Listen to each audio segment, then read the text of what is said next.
ओम शांति 2/10/2024 प्रातः मुरली। आज बाबा कहउछंती मीठे बच्चे जोगयुक्त होए प्रत्येक कर्म कर, तेबे अनेकंकु तुमर साक्षात्कार हेबाकु लागिब। जोगयुक्त होए प्रत्येक कर्म कर, तेबे अनेकंकु तुमर साक्षात्कार हेबाकु लागिब। प्रश्न, संगम जुगरे केउ उपाୟରେ निजर हृदय को शुद्ध बा पवित्र करि पारिब? संगम जुगरे केउ उपाୟରେ निजर हृदय को शुद्ध बा पवित्र करि पारिब? उत्तर, जोगयुक्त होई भोजन प्रस्तुत कर एवं जोगयुक्त होई भोजन स्वीकार कर, तेबे हृदय शुद्ध होई जिव।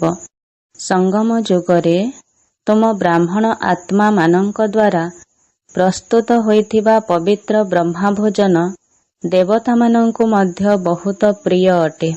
जेउ मानंकर ब्रह्मा भोजन प्रति सम्मान रही थाए, सेमाने थाली को मध्य धोई करी पी देई थांती, कारण एहार महिमा मध्य बहुत रहीछि। जोगयुक्त स्थिति रे प्रस्तुत होइथिबा भोजन स्वीकार करिबा द्वारा बहुत शक्ति मिली थाए एवं हृदय शुद्ध होई जाई थाए। ओम शांति। संगम जुगरे ही बाबा आसुचंती। प्रत्यह पिलामानंको कहिबाकु पडुछि जे रूहानी बा आत्मिक बाबा रूहानी संतान मानंको बुझाउछंती। एपरि काहेकि कहुछंती जे पिलामाने निजकु आत्मा भाव। पिलामानंकर एकथा मने रहु जे इए वास्तवरे बेहद्र बा अविनाशी बाबा अटंती, जे कि आत्मा मानंको पाठ पढ़ाउछंती। सेवा करिबा पाई बाबा भिन्न भिन्न प्रसंग उपरे बुझाउछंती। पिलामाने कहुछंती सेवा नाही, आमे बाहारे किपरि सेवा करिबु? बाबा तो सेवार बहुत सहज उपाय बताउछंती। केवल चित्र हातरे थिबा उचित। रघुनाथंकर कला एवं गोरा चित्र मध्य रख। कृष्णंकर हेउ अथवा नारायणंक चित्र गोरा एवं कला चित्र उभय रख। चित्र छोट हेले मध्य चलिब। कृष्णंकर छोट चित्र मध्य तयारी करुछंती। तुमे मंदिरर पूजकंकु मध्य पचारि पारिब, यांकु कला काहेकि करा जाइछि? जेबे कि से प्रकृतरे गोरा थिले। देवता मानंकर शरीर वास्तवरे कला होई न थाए ना? तुम पाखरे मध्य बहुत भल गोरा गोरा मूर्ति रहिछि, किंतु एमानंकु कला काहेकि करिछंती? एकथा तुमको बुझाइछंती जे आत्मा किपरि भिन्न भिन्न नाम रूपर शरीर धारण करी तळकु खसुछि। जेबेठारु आत्मा कामचितारे चढ़ी थाए, सेबेठारु कला होई जाइछि। जगन्नाथ एवं श्रीनाथ मंदिर को ढेर यात्री जाई थांती। तुमको मध्य निमंत्रण मिलुछि। तुमे तांकु कुह, आमे श्रीनाथंकर 84 जन्मर जीवन कहानी सुनाउछु। भाई और भौणी माने आसी सुन। एपरि भाषण आउ केही तो करि पारिबे नाही। तुमे बुझाई पारिबो ये कला काहेकि होइछंती।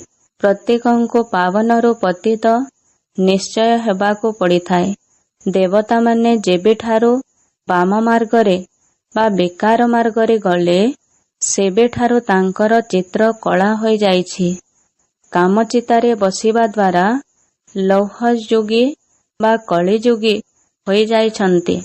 लोहार रंग कला होइथाए, सोनार रंग सुनेली, तेणु तांको सत्यजुगींकु गोरा कुहाजिब। सेही माने पुणी 84 जन्म परे कला हेउछंती। सेथिपाई सीढ़ीर चित्र मध्य निश्चय हातरी रखिबा उचित।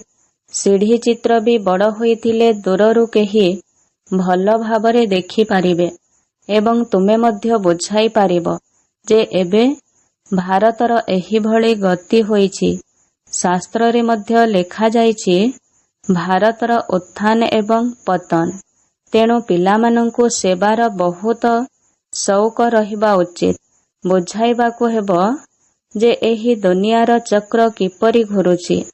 ଗୋଲ୍ଡେନ୍ ଏଜ୍ ବା ସତ୍ୟଯୁଗ, ସିଲଭର ଏଜ୍ ତ୍ରେତା ଯୁଗ, କପର ଏଜ୍ ଦ୍ୱାପର ଯୁଗ, ପୁଣି ଏହି ପୁରୁଷୋତ୍ତମ ସଙ୍ଗମ ଯୁଗ ସମ୍ବନ୍ଧରେ ମଧ୍ୟ ବୁଝାଇବାକୁ ପଡ଼ିବ। ସେଥିପାଇଁ ଅଧିକ ଚିତ୍ରର ମଧ୍ୟ ଆବଶ୍ୟକତା ନାହିଁ। ଭାରତବାସୀଙ୍କ ପାଇଁ ମୁଖ୍ୟ ହେଉଛି ସିଢ଼ିର ଚିତ୍ର। ତୁମେ ବୁଝାଇ ପାରିବ ଯେ ତୁମେ ପିଲାମାନେ ଏବେ ପୁନର୍ବାର ପତିତରୁ ପବିତ୍ର କିପରି ହୋଇପାରିବ। ପତିତ ପାବନ ତ ଏକମାତ୍ର ବାବା ହିଁ ଅଟନ୍ତି, ଯାହାଙ୍କୁ ମନେ ପକାଇଲେ ଗୋଟିଏ ସେକେଣ୍ଡରେ ଜୀବନ ମୁକ୍ତି ମିଳିଥାଏ। ତୁମ ସନ୍ତାନମାନଙ୍କ ପାଖରେ ଏହି ସମୟ ଜ୍ଞାନ ରହିଛି, ବାକି ସମସ୍ତେ ତ ଅଜ୍ଞାନ ନିଦ୍ରାରେ ଶୋଇ ରହିଛନ୍ତି। ଭାରତରେ ଯେତେବେଳେ ଜ୍ଞାନ ଥିଲା ସେତେବେଳେ ଭାରତ ବହୁତ ଧନବାନ ଥିଲା। ଏବେ ଭାରତରେ ଅଜ୍ଞାନତା ଥିବା କାରଣରୁ କେତେ କାଙ୍ଗାଳ ହୋଇଯାଇଛି। ମନୁଷ୍ୟ ଜ୍ଞାନୀ ଓ ଅଜ୍ଞାନୀ ଥାଆନ୍ତି ନା। ଦେବୀ ଦେବତା ଏବଂ ମନୁଷ୍ୟମାନଙ୍କୁ ତ ସମସ୍ତେ ଜାଣନ୍ତି। ଦେବତାମାନେ ସତ୍ୟଯୁଗ ଏବଂ ତ୍ରେତା ଯୁଗରେ ଥିଲେ, ମନୁଷ୍ୟମାନେ ଦ୍ୱାପର କଳିଯୁଗରେ।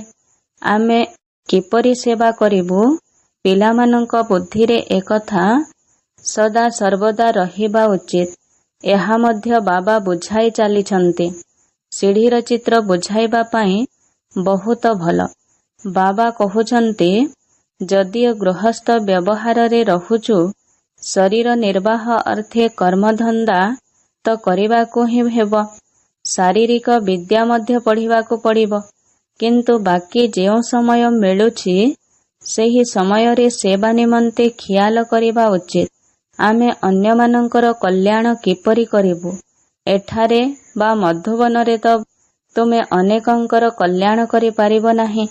ଏଠାକୁ ତ ତୁମେ ବାବାଙ୍କର ମୁରଲି ଶୁଣିବାକୁ ଆସୁଛ, ତେବେ ମୁରଲିରେ ହିଁ ଯାଦୁ ରହିଛି। ସେଥିପାଇଁ ବାବାଙ୍କୁ ଯାଦୁଗର କୁହାଯାଏ ନା। ଗାୟନ ମଧ୍ୟ କରିଥାନ୍ତି, ମୁରଲି ତେରି ମେ ହେ ଯାଦୁ। ତୁମ ମୁଖରୁ ଯେଉଁ ମୁରଲି ବାଜୁଛି ସେଥିରେ ଯାଦୁ ରହିଛି। ଏହାଦ୍ୱାରା ମନୁଷ୍ୟରୁ ଦେବତା ହୋଇଯାଉଛନ୍ତି। ଏପରି ଯାଦୁଗର ବାବାଙ୍କ ବ୍ୟତୀତ ଆଉ କେହି ନାହାନ୍ତି। ଗାୟନ ମଧ୍ୟ ଅଛି, ମନୁଷ୍ୟ ସେ ଦେବତା କିଏ କରତ ନା ଲଗି ବାତ, ଅର୍ଥାତ୍ ମନୁଷ୍ୟରୁ ଦେବତା ହେବା ପାଇଁ ସମୟ ଲାଗେ ନାହିଁ। ପୁରୁଣା ଦୁନିଆରୁ ନୂଆ ଦୁନିଆ ତ ନିଶ୍ଚୟ ହେବ। ଏହି ପୁରୁଣା ଦୁନିଆର ବିନାଶ ମଧ୍ୟ ନିଶ୍ଚିତ ହେବ। ବର୍ତ୍ତମାନ ସମୟରେ ତୁମେ ରାଜଯୋଗ ଶିଖୁଛ, ତେଣୁ ନିଶ୍ଚୟ ରାଜା ମଧ୍ୟ ହେବ। ଏବେ ତୁମେ ସନ୍ତାନମାନେ ବୁଝୁଛ, 84 ଜନ୍ମ ପରେ ପୁଣି ପ୍ରଥମ ନମ୍ବରର ଜନ୍ମ ହେବା ଦରକାର। କାହିଁକି ନା ବିଶ୍ୱର ଇତିହାସ ଭୂଗୋଳର ପୁନରାବୃତ୍ତି ହେଉଛି। ସତ୍ୟଯୁଗ, ତ୍ରେତା ଇତ୍ୟାଦି ଯାହା ସବୁ ଅତିକ୍ରାନ୍ତ ହୋଇଯାଇଛି ତାହାର ପୁଣି ପୁନରାବୃତ୍ତି ନିଶ୍ଚିତ ହେବ। ତୁମେ ଏଠାରେ ବସିଥିଲେ ମଧ୍ୟ ବୁଦ୍ଧିରେ ମନେ ରଖିବାକୁ ହେବ ଯେ ଏବେ ଆମେ ଘରକୁ ଫେରି ଯାଉଛୁ। ପୁଣି ସତ୍ୱପ୍ରଧାନ ଦେବୀ ଦେବତା ହେବୁ। ସେମାନଙ୍କୁ ଦେବତା ବୋଲି କୁହାଯାଏ। ବର୍ତ୍ତମାନ ମନୁଷ୍ୟମାନଙ୍କ ଭିତରେ ଦୈବୀ ଗୁଣ ନାହିଁ, ତେଣୁ ତୁମେ ଯେକୌଣସି ସ୍ଥାନରେ ସେବା କରିପାରିବ। ଯେତେ ଧନ୍ଦା ଆଦି ଥିଲେ ମଧ୍ୟ ଗୃହସ୍ଥ ବ୍ୟବହାରରେ ରହିବି ରୋଜଗାର କରିବାକୁ ହେବ। ଏଥିରେ ମୁଖ୍ୟ କଥା ରହିଛି ପବିତ୍ରତାର। ପବିତ୍ରତା ଥିଲେ ପିସ୍, ପ୍ରସ୍ପରିଟି, ଶାନ୍ତି ଏବଂ ସମୃଦ୍ଧି ମଧ୍ୟ ରହିବ। ତୁମେ ଯେତେବେଳେ ସମ୍ପୂର୍ଣ୍ଣ ପବିତ୍ର ହୋଇଯିବ, ପୁଣି ଏଠାରେ ରହିପାରିବ ନାହିଁ। କାହିଁକି ନା ଆମକୁ ଶାନ୍ତିଧାମ ନିଶ୍ଚୟ ଯିବାକୁ ପଡ଼ିବ। ଆତ୍ମା ସମ୍ପୂର୍ଣ୍ଣ ପବିତ୍ର ହୋଇଗଲେ ପୁଣି ଏହି ପୁରୁଣା ଶରୀରରେ ଆଉ ରହିପାରିବ ନାହିଁ। ଏହି ପୁରୁଣା ଶରୀର ତ ଅପବିତ୍ର ଅଟେ ନା। ବର୍ତ୍ତମାନ ଏହି ପାଞ୍ଚତତ୍ତ୍ୱ ହିଁ ଅପବିତ୍ର ହୋଇଯାଇଛି। ଶରୀର ମଧ୍ୟ ଏହି ପାଞ୍ଚତତ୍ତ୍ୱରୁ ହିଁ ତିଆରି ହେଉଛି। ଏହାକୁ ମାଟିର କଣ୍ଢେଇ କୁହାଯାଏ। ଏହି ପାଞ୍ଚତତ୍ତ୍ୱର ଶରୀର ଗୋଟିଏ ନଷ୍ଟ ହୋଇଗଲେ ଆଉ ଗୋଟିଏ ତିଆରି ହୋଇଯାଏ। କିନ୍ତୁ ଆତ୍ମା ତ ଅବିନାଶୀ। ଆତ୍ମା କୌଣସି ତିଆରି ହେବାର ଜିନିଷ ନୁହେଁ। ଶରୀର ପ୍ରଥମେ କେତେ ଛୋଟ ହୋଇଥାଏ, ପୁଣି ଧୀରେ ଧୀରେ ବଡ଼ ହୋଇଯାଏ। କେତେ କର୍ମେନ୍ଦ୍ରିୟ ମିଳିଛି ଯାହାଦ୍ୱାରା ଆତ୍ମା ପାଠ କରୁଛି। ଏହି ଦୁନିଆ ହିଁ ହେଉଛି ଆଶ୍ଚର୍ଯ୍ୟଜନକ ଦୁନିଆ। ସବୁଠାରୁ ଆଶ୍ଚର୍ଯ୍ୟ ହେଉଛନ୍ତି ବାବା, ଯିଏକି ଆତ୍ମାମାନଙ୍କର ପରିଚୟ ଦେଉଛନ୍ତି। ଆମେ ଆତ୍ମା କେତେ ସୂକ୍ଷ୍ମ। ଆତ୍ମା ହିଁ ଶରୀରରେ ପ୍ରବେଶ କରିଥାଏ। ଏଠାରେ ପ୍ରତ୍ୟେକ ଜିନିଷ ଆଶ୍ଚର୍ଯ୍ୟଜନକ ଅଟେ। ଜୀବଜନ୍ତୁମାନଙ୍କର ଶରୀର ଆଦି କିପରି ତିଆରି ହେଉଛି, କେତେ ଆଶ୍ଚର୍ଯ୍ୟର କଥା ନା। ସମସ୍ତଙ୍କ ଭିତରେ ସେହି ଛୋଟ ଆତ୍ମା ହିଁ ଅଛି। ହାତୀ କେତେ ବଡ଼, ସେଥିରେ ମଧ୍ୟ ଏତେ ଛୋଟ ଆତ୍ମା ରହୁଛି। ବାବା ତ ମନୁଷ୍ୟ ଜନ୍ମର କଥା ବୁଝାଉଛନ୍ତି। ତେବେ ମନୁଷ୍ୟ କେତେ ଜନ୍ମ ନେଉଛନ୍ତି? 84 ଲକ୍ଷ ଜନ୍ମ ତ ନୁହେଁ। ବାବା ବୁଝାଉଛନ୍ତି, ଏଠାରେ ଯେତେ ଧର୍ମ ରହିଛି ସେତେ ଭେରାଇଟି ହୋଇଥାଏ। ପ୍ରତ୍ୟେକ ଆତ୍ମା କେତେ ଚେହେରାର ଶରୀର ନେଉଛି। ଆଶ୍ଚର୍ଯ୍ୟ ଅଟେ ନା। ପୁଣି ଯେତେବେଳେ ସୃଷ୍ଟିଚକ୍ରର ପୁନରାବୃତ୍ତି ହୋଇଥାଏ, ପ୍ରତ୍ୟେକ ଜନ୍ମରେ ଚେହେରା, ନାମ, ରୂପ ଆଦି ବଦଳି ଯାଇଥାଏ। ଏପରି କୁହାଯିବ ନାହିଁ ଯେ କୃଷ୍ଣ କଳା, କୃଷ୍ଣ ଗୋରା। ନା, ତାଙ୍କର ଆତ୍ମା ପ୍ରଥମେ ଗୋରା ବା ପବିତ୍ର ଥିଲା, ପୁଣି 84 ଜନ୍ମ ନେଇ ନେଇ କଳା ବା ପତିତ ହୋଇଯାଇଛି। ତୁମର ଆତ୍ମା ମଧ୍ୟ ଭିନ୍ନ ଭିନ୍ନ ଚେହେରା, ଭିନ୍ନ ଭିନ୍ନ ଶରୀର ନେଇ ପାଠ କରୁଛି। ଏହା ମଧ୍ୟ ଡ୍ରାମା ଅଟେ। ତୁମର କେବେ ବି କୌଣସି ଚିନ୍ତା ରହିବା ଉଚିତ ନୁହେଁ। ସମସ୍ତେ ଏଠାରେ ଅଭିନେତା। ଆତ୍ମାକୁ ଗୋଟିଏ ଶରୀର ଛାଡ଼ି ଅନ୍ୟ ଏକ ଶରୀର ନେଇ ପୁଣି ପାଠ ବଜାଇବାକୁ ହୋଇଥାଏ ଏବଂ ପ୍ରତ୍ୟେକ ଜନ୍ମରେ ସମ୍ବନ୍ଧ ଇତ୍ୟାଦି ବଦଳି ଯାଇଥାଏ।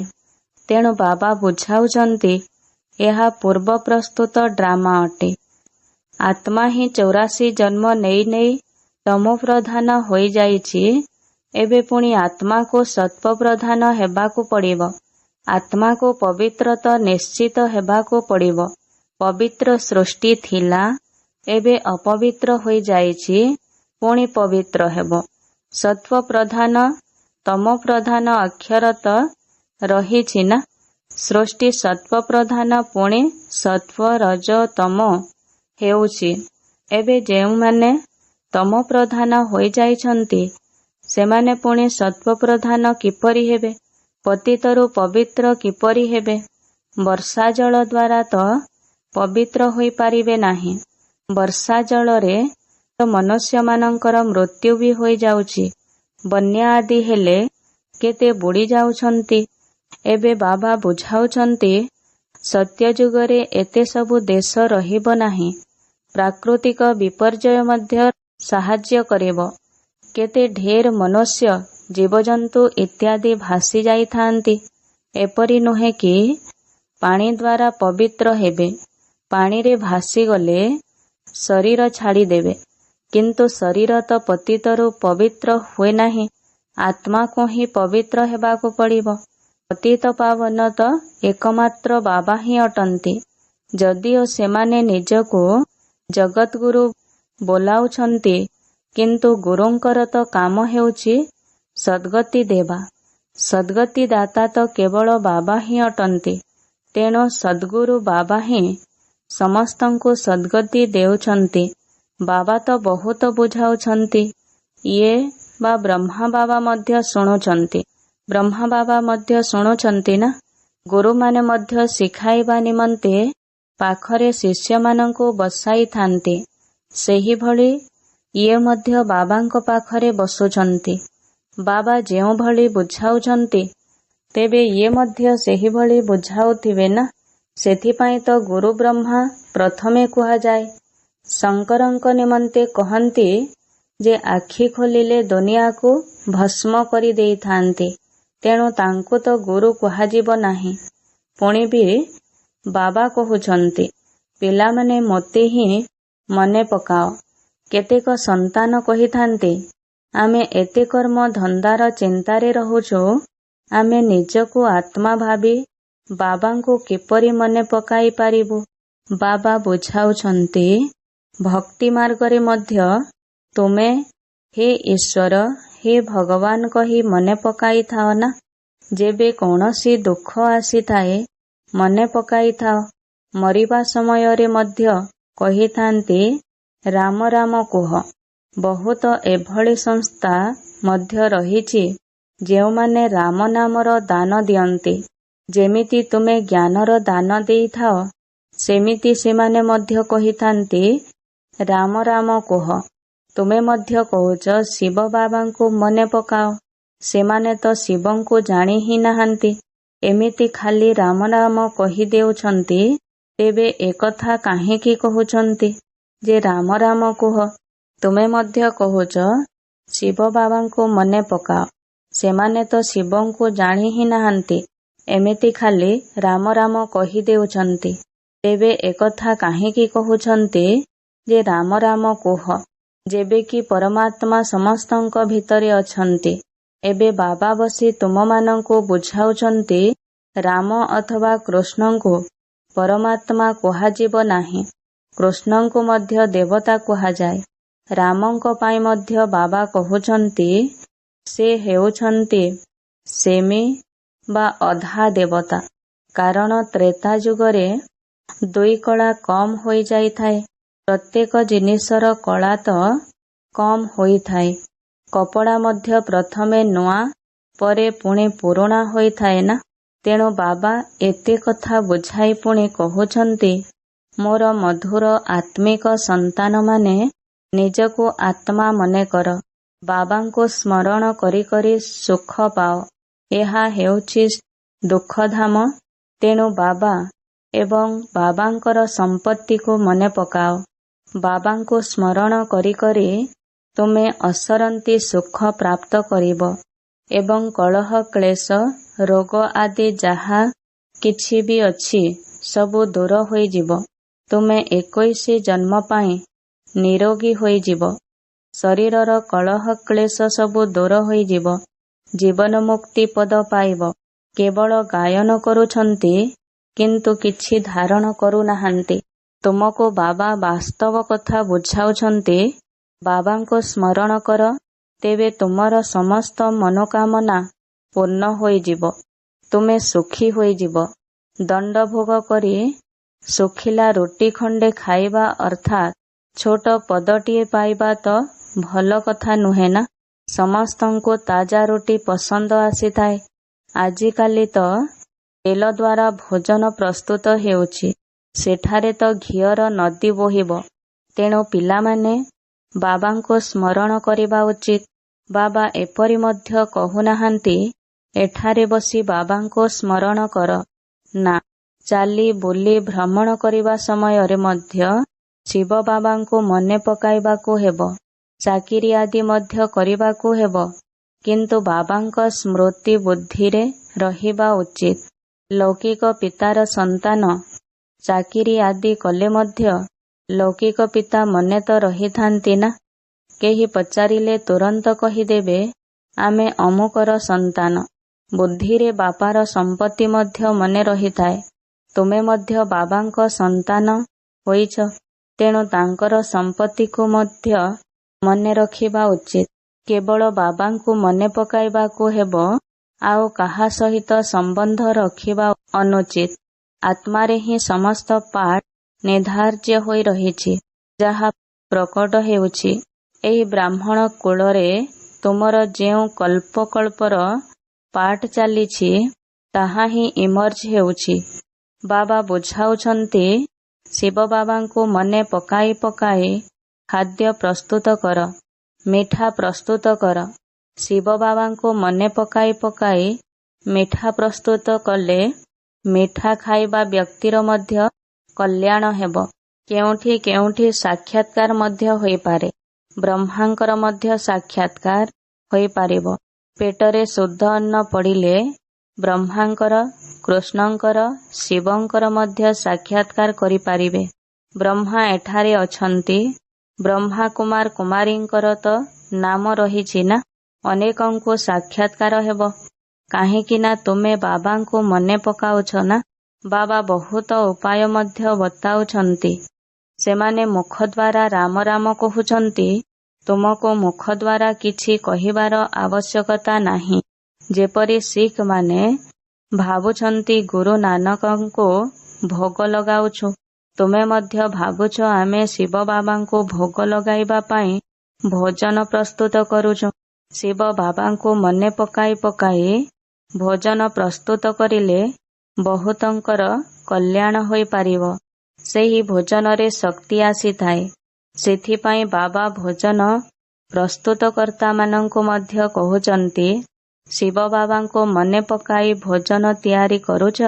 ଲେଖା ମଧ୍ୟ ଯାଇଛି, ଶିବ ବାବା ମନେ ଅଛନ୍ତି। ବାବାଙ୍କ ସ୍ମୃତିରେ ଭୋଜନ ପ୍ରସ୍ତୁତ କଲେ ଖାଇଲା ବାଲାଙ୍କୁ ମଧ୍ୟ ଶକ୍ତି ମିଳିବ ଏବଂ ହୃଦୟ ମଧ୍ୟ ଶୁଦ୍ଧ ହୋଇଯିବ। ବ୍ରହ୍ମା ଭୋଜନର ଗାୟନ ମଧ୍ୟ ରହିଛି ନା। ବ୍ରାହ୍ମଣମାନଙ୍କ ଦ୍ୱାରା ପ୍ରସ୍ତୁତ ଭୋଜନ ଦେବତାମାନେ ମଧ୍ୟ ପସନ୍ଦ କରିଥାନ୍ତି। ଏକଥା ମଧ୍ୟ ଶାସ୍ତ୍ରରେ ରହିଛି। ବ୍ରାହ୍ମଣମାନଙ୍କ ଦ୍ୱାରା ପ୍ରସ୍ତୁତ ଭୋଜନକୁ ଖାଇବା ଦ୍ୱାରା ବୁଦ୍ଧି ଶୁଦ୍ଧ ହୋଇଯାଏ ଏବଂ ଶକ୍ତି ମଧ୍ୟ ମିଳିଥାଏ। ବ୍ରହ୍ମା ଭୋଜନର ବହୁତ ମହିମା ରହିଛି। ବ୍ରହ୍ମା ଭୋଜନ ପ୍ରତି ଯାହାଙ୍କର ସମ୍ମାନ ରହିଥାଏ, ସେମାନେ ଥାଳି ଧୋଇ କରି ମଧ୍ୟ ପିଇ ଦେଇଥାନ୍ତି। ବହୁତ ଉଚ୍ଚ ଭାବନା ରଖିଥାନ୍ତି। ଭୋଜନ ବିନା ତ କେହି ରହିପାରିବେ ନାହିଁ। ଦୁର୍ଭିକ୍ଷ ସମୟରେ ଭୋଜନ ବିନା ମରିଯାଇଥାନ୍ତି ନା। ଆତ୍ମା ହିଁ ଭୋଜନ ଖାଇଥାଏ। ଏହି କର୍ମେନ୍ଦ୍ରିୟ ଦ୍ୱାରା ସେ ସ୍ୱାଦ ନେଇଥାଏ ଏବଂ ଭଲ ମନ୍ଦ ଆତ୍ମା ହିଁ କହିଥାଏ। ଏହା ବହୁତ ସ୍ୱାଦିଷ୍ଟ, ଶକ୍ତିଯୁକ୍ତ ଅଟେ। ଆଗକୁ ଗଲେ ଯେପରି ତୁମର ଉନ୍ନତି ହୋଇଯିବ, ସେହିପରି ଭୋଜନ ମଧ୍ୟ ତୁମକୁ ମିଳିବ। ସେଥିପାଇଁ ପିଲାମାନଙ୍କୁ କହୁଛନ୍ତି, ଶିବ ବାବାଙ୍କୁ ମନେ ପକାଇ ଭୋଜନ ପ୍ରସ୍ତୁତ କର। ବାବା ଯାହା ବୁଝାଉଛନ୍ତି ତାକୁ କାର୍ଯ୍ୟ ବ୍ୟବହାରରେ ଆଣିବା ଦରକାର ନା। ତୁମେ ହେଉଛ ବାପଘର ପକ୍ଷର, ଶ୍ୱଶୁର ଘରକୁ ଯାଉଛ। ସୂକ୍ଷ୍ମ ଲୋକରେ ମଧ୍ୟ ପରସ୍ପର ସହିତ ମିଶିଥାନ୍ତି, ଭୋଗ ନେଇ ଯାଇଥାନ୍ତି। ଦେବତାମାନଙ୍କୁ ଭୋଗ ଲଗାଇଥାନ୍ତି ନା। ଦେବତାମାନେ ଆସିଥାନ୍ତି, ତୁମେ ବ୍ରାହ୍ମଣମାନେ ସେଠାକୁ ଯାଇଥାଅ। ସେଠାରେ ସଭା ଲାଗିଥାଏ। ଆଚ୍ଛା, ମିଠା ମିଠା ଶିକିଲଧେ ସନ୍ତାନମାନଙ୍କ ପ୍ରତି ମାତା ପିତା ବାପ ଦାଦାଙ୍କର ମଧୁର ସ୍ନେହ ସମ୍ପନ୍ନ ଶୁଭେଚ୍ଛା ଏବଂ ସୁପ୍ରଭାତ। ଆତ୍ମିକ ପିତାଙ୍କର ଆତ୍ମିକ ସନ୍ତାନମାନଙ୍କୁ ନମସ୍ତେ। ଆତ୍ମିକ ସନ୍ତାନମାନଙ୍କର ଆତ୍ମିକ ବାପ ଦାଦାଙ୍କୁ ନମସ୍ତେ ନମସ୍ତେ ନମସ୍ତେ, ସୁପ୍ରଭାତ। ଧାରଣା ପାଇଁ ମୁଖ୍ୟ ସାରାଂଶ। 1 ନମ୍ବର, କୌଣସି ବି କଥାରେ ଚିନ୍ତା କରିବାର ନାହିଁ, କାରଣ ଏହି ଡ୍ରାମା ବିଲକୁଲ ସଠିକ ଭାବରେ ତିଆରି ହୋଇଛି। ସବୁ ଆତ୍ମା ରୂପୀ ଅଭିନେତାମାନେ ଏଥିରେ ନିଜ ନିଜର ଅଭିନୟ କରୁଛନ୍ତି। କୌଣସି ବି କଥାରେ ଚିନ୍ତା କରିବାର ନାହିଁ, କାରଣ ଏହି ଡ୍ରାମା ବିଲକୁଲ ସଠିକ ଭାବରେ ତିଆରି ହୋଇଛି। ସବୁ ଆତ୍ମା ରୂପୀ ଅଭିନେତାମାନେ ଏଥିରେ ନିଜ ନିଜର ଅଭିନୟ କରୁଛନ୍ତି। 2 ନମ୍ବର, ଜୀବନ ମୁକ୍ତ ପଦ ପାଇବା ପାଇଁ ବା ସଦା ସୁଖୀ ହେବା ପାଇଁ ଭିତରେ ଭିତରେ ଏକମାତ୍ର ବାବାଙ୍କୁ ହିଁ ସ୍ମରଣ କରିବାକୁ ହେବ। ମୁଖରେ କିଛି ବି କହିବାର ନାହିଁ। ଭୋଜନ ପ୍ରସ୍ତୁତ କରିବା ସମୟରେ ବା ସ୍ୱୀକାର କରିବା ସମୟରେ ନିଶ୍ଚିତ ଭାବରେ ବାବାଙ୍କ ସ୍ମୃତିରେ ରହିବାର ଅଛି। ଜୀବନ ମୁକ୍ତ ପଦ ପାଇବା ପାଇଁ ବା ସଦା ସୁଖୀ ହେବା ପାଇଁ ଭିତରେ ଭିତରେ ଏକମାତ୍ର ବାବାଙ୍କୁ ହିଁ ସ୍ମରଣ କରିବାକୁ ହେବ। ମୁଖରେ କିଛି ବି କହିବାର ନାହିଁ। ଭୋଜନ ପ୍ରସ୍ତୁତ କରିବା ସମୟରେ ବା ସ୍ୱୀକାର କରିବା ସମୟରେ ନିଶ୍ଚିତ ଭାବରେ ବାବାଙ୍କ ସ୍ମୃତିରେ ରହିବାର ଅଛି। ବରଦାନ, ସ୍ୱାର୍ଥ, ଈର୍ଷା ଏବଂ ଚିଡ଼ଚିଡ଼ା ହେବାଠାରୁ ମୁକ୍ତ ରହି କ୍ରୋଧମୁକ୍ତ ହୁଅ। ସ୍ୱାର୍ଥ, ଈର୍ଷା ଏବଂ ଚିଡ଼ଚିଡ଼ା ହେବାଠାରୁ ମୁକ୍ତ ରହି କ୍ରୋଧମୁକ୍ତ ହୁଅ। କୌଣସି ସେବାର ବିଚାର ପଛକେ ଦିଅ। ସେବା କରିବା ପାଇଁ ନିଜ ଆଡୁ ପ୍ରସ୍ତାବ ମଧ୍ୟ ଦିଅ, କିନ୍ତୁ ନିଜର ବିଚାର ଦେବା ପରେ ସେହି ବିଚାରକୁ ଇଚ୍ଛାରେ ପରିବର୍ତ୍ତନ କର ନାହିଁ। କାରଣ संकल्प जेतेबेले इच्छारे परिवर्तन होई जाए सेतेबेले चिड़चिड़ापणिया आसी जाए। तेणु निस्वार्थपर भावरे निजर विचार दिय, स्वार्थ रखी नुह। जेहेतु मु कहिछि तेणु निहाती हेबा दरकार, एभଳି भाव नाही। प्रस्ताव दिय किंतु काहींकि कणरे आस नाही, नचेत ईर्षा घृणा इत्यादि गोटिए परे गोटिए साथी होई आसीजिवे। स्वार्थ बा ईर्षा कारणरू मध्य क्रोधर उत्पत्ति होइथाए। तेणु एबे एथिरु मध्य मुक्त हुओ। स्लोगान शांतिदूत होई समस्तंको शांति देवा एहा ही तुममानंकर कर्तव्य। शांतिदूत होई समस्तंको शांति देवा एहा ही तुममानंकर कर्तव्य। ओम शांति।